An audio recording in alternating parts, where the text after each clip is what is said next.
Mama, can I please have a popsicle? Lily's face puckered into an adorable little pout.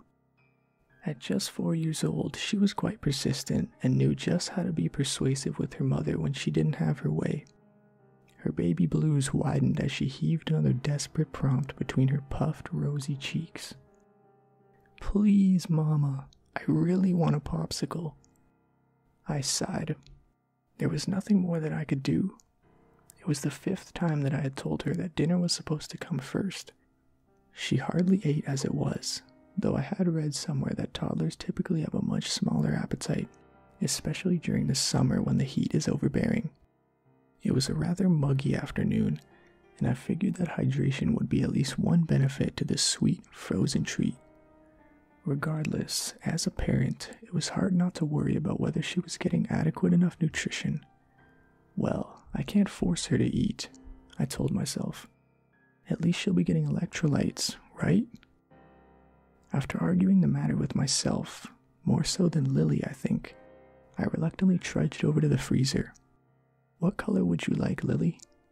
The red ones, she said in declaration. I need the red ones. I scanned the frigid interior for any signs of red until my face became the color I was searching for. Nothing. I sighed again. Well, Lily, I think we might have to settle for another color. We're out of the red ones. But I really need the red popsicles, she begged. Another pout emerged. Lily, honey, I think that you want a red popsicle. You don't need one. We have other colors. No, Mama, I need the red popsicles. Oh boy, I thought to myself. There's no reasoning with a 4-year-old when they think that they need something. I will admit that I have quite a tendency to give in to her requests, so this was partially my fault. Many would say that I spoiled my child rotten, but I had always made a promise to myself that I would do my best to make her happy, and if I was capable, I didn't mind going the extra mile for her. All right, I calmly replied, smiling. I'll tell you what, Lily, when Daddy gets home from work, I'll grab some red popsicles from the store. I have to do some light grocery shopping anyway. It was here that I thought that I would try my luck. But you have to promise me that you'll try to eat some dinner, okay? To my surprise, her chubby cheeks deflated, and she nodded somberly in agreement. Our little pact was made. My husband mostly worked the late shift at the store that he managed, so I knew that he wouldn't be getting home until about 10 o'clock. I also knew, as well as Lily, that 10 o'clock was past her bedtime. Ultimately, I would have to be the bad guy. I hated that, but it was the only way that I could get her to the table for some real food. Perhaps she would fill up on dinner and forget about the red popsicles until morning, when I could surprise her with what she wanted. I made shrimp and mashed potatoes, her favorite dinner, hoping to arouse some sort of hunger, but to no avail. She only mentioned the red popsicles over and over, as I made it a point to mention our promise. No dinner, no red popsicles, I affirmed with a stern look. She only paused to look at me, then back down at her plate, picking at her food with the tip of her fork. After hours of attempting to entice an appetite, it was time for bed. Not even one bite of the food was consumed. The only sign that she had even visited the food was shown by the numerous impressions left by the metal utensils. I told Lily of the consequences to her stubborn actions. No red popsicles, I reminded her. After brushing her teeth, I helped Lily to her room and tucked her in. As I read Lily a story, I could hear her tiny tummy rumbling. Mama, I really need my red popsicles. We'll see about tomorrow, honey. Good night. Mama loves you. Gently, I caressed her head with my fingers and patted a light kiss on her forehead. Her skin felt soft and warm against my lips. As I left the room, I could hear her muffled sobs from the soft blankets surrounding her. I wasn't sure if they were from hunger or disappointment. Either way, I felt like crying with her. I would do anything to make her happy. Anything. I must have dozed off on the couch, waiting for my husband to come home, when I heard the garage door leading into the basement shut abruptly. He must be here, I yawned. I could feel my diaphragm depressed deep within my chest. I wasn't used to catching up on sleep, yet I had been doing a lot of that lately. Typically, I'd wait for Joshua to get home before melting into the couch with him, listening to the mellow sound of Bob Ross telling us how to paint mountains with a palette knife. Always, it was the same colors. Always, it was the same tone. That's why it was so easy to drift off into dreamland.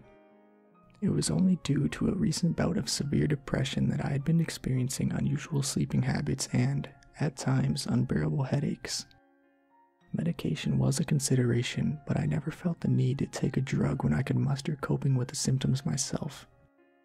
I went into the kitchen in anticipation to meet him. Coming up from the stairs, I waited to hear his footfalls on the wooden planks. Nothing. I opened the door and quickly flicked on the light. No one was there. What in the world is going on? I pondered. Joshua, are you down there? No answer. I began my uneasy descent into the gray dampness of our downstairs room. As my bare foot left the warmth of the last wooden stair, the coldness of the cement floor sent a chill through my calf and into my spine. I made my way on tiptoe to the laundry room, wandering around the corner. I had hoped that I would catch him there, slouching off with his dirty work clothes before taking a shower in the nearby bathroom. To my surprise, he wasn't there either. Where the hell is he? I know I heard the door. Then I heard something else. It was a fainter, coming from the garage. It was too scarce of a sound to be him. I leaned my torso from the laundry room entrance. I listened from the quiet further. The pitter-patter of small feet. Another noise shortly followed. Shuffling, then clanking. Was there an animal of some sort that had found its way inside? I looked to my left as I approached the door that had aroused me from my slumber earlier. Joshua's hunting axe hung across the top of the gun cabinet, covered in burlap. Without a sound, I took it down from where it was laying, draping the burlap on a chair that rested in the corner. Quietly, I turned the handle of the door and slowly pulled. A minuscule slit of moonlight appeared. Being a mother, you learn in an almost instinctual way how to operate doors without alarming whatever could be on the other side. A creak barely emerged from the hinge. As I continued to pull, my confidence in my stealth was suddenly overwhelmed at the thought of a possibility that the beast might take notice and jump at my direction to maw me. I kept my grip steady on the axe. Gradually, the gap was large enough to peer through, to see a little of what I might be dealing with. It was otherwise dark, except for the ominous beam of light coming in from the window on the wall directly ahead. I saw nothing else, despite my patient effort to be silent, until the door was completely open. In the far corner of the garage, near our workbench, was a small, dark figure, silhouetted by a bright LED. The flowing material around the ankles, the long, wispy hair. It was Lily. Lily, I gasped. I briskly put the axe down. What on earth are you? Immediately, as I turned on the overhead light, I fell to my knees. Her gown was streaked with red. Glass shards surrounded her delicate feet.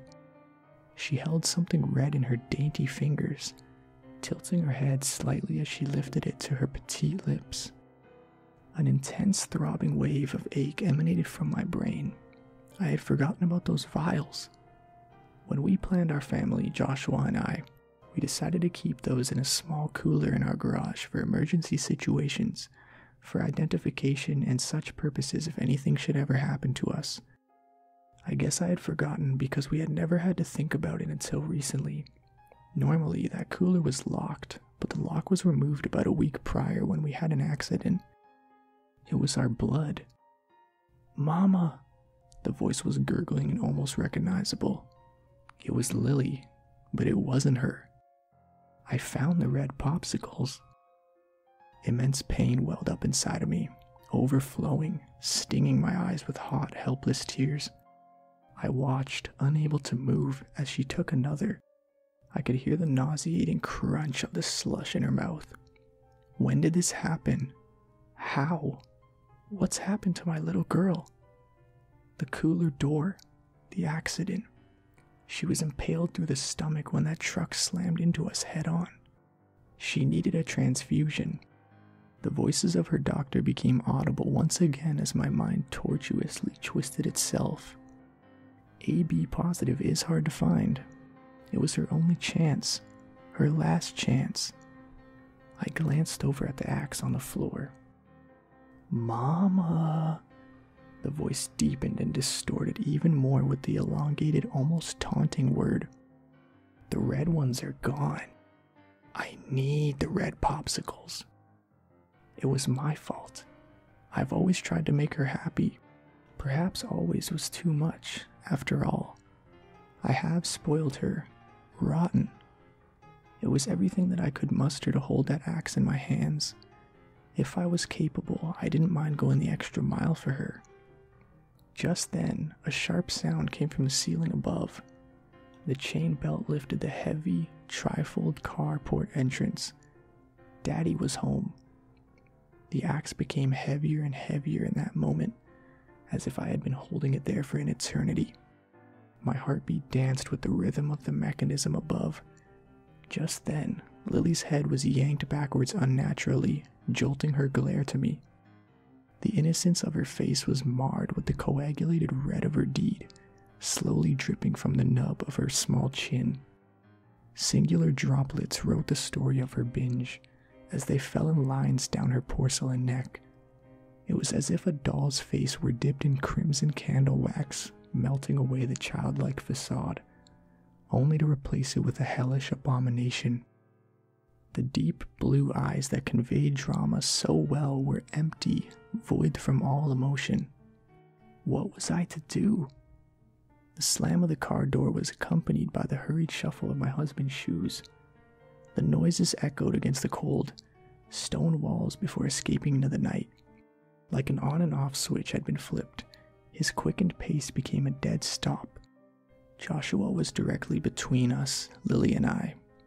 He could only slump over in a trance, fixing his eyes on what I saw, staring for several moments at the horror of it all.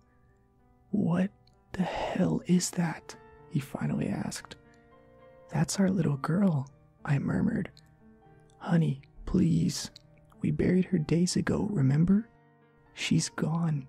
That thing is not our daughter. I would do anything to make her happy. Anything." "Lily, say goodnight to Daddy. You'll have more in the morning." "The red ones, Mama?" I could almost hear her voice again. "Yes, Lily." I lifted the axe high above my head. "The red ones."